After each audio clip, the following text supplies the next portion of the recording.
Au démarrage, le nuage toxique d'un moteur à l'agonie.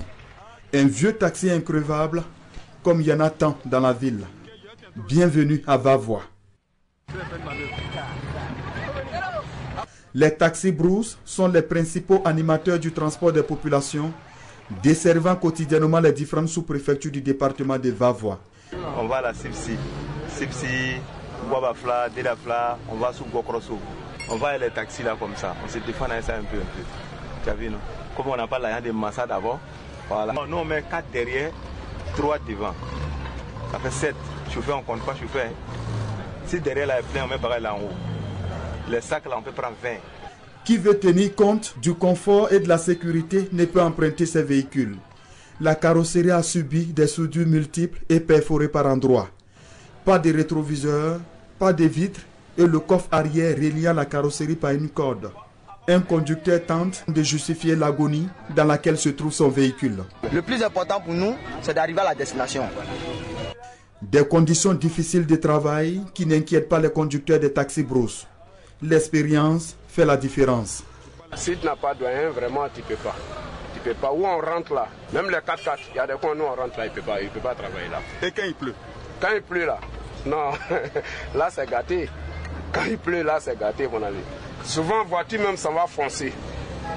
Vous êtes là même, le passager, le chauffeur, on ne connaît pas qui est qui. Mais on se défend comme ça. Fofana Daouda est sur le point du départ.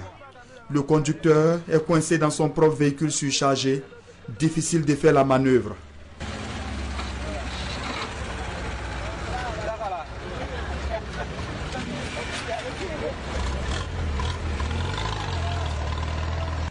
Une situation logiquement très mal appréciée par les usagers du transport qui, en plus du mauvais état des véhicules, dénoncent la surcharge.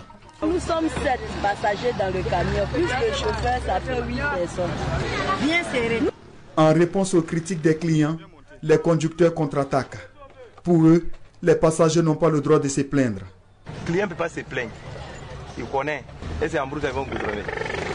Voilà. Si nous on refuse là, ils ne peuvent pas partir. Ils vont rester là-bas. Toi où tu es là, il n'y a pas de route là-bas. Tu es dans un campement où on passe, il n'y a même pas bonne voie.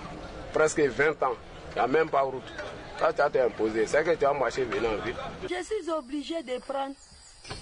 Si je marche, vraiment, je n'ai pas vite arrivé. La route est loin. Si tu voyages, si tu as un problème urgent, on t'appelle. Bon, il faut arriver, il y a telle personne qui est malade. Je ne vais pas dire oui, vraiment, je vais attendre comment le camion pour m'activer avant de monter. Tu es obligé. Donc la situation oblige. Au-delà de tous ces aspects négatifs, ces véhicules ont leur place dans le transport vu le service qu'ils rendent aux populations. Quitte à eux de mettre de l'ordre dans leur système pour pouvoir mieux fonctionner.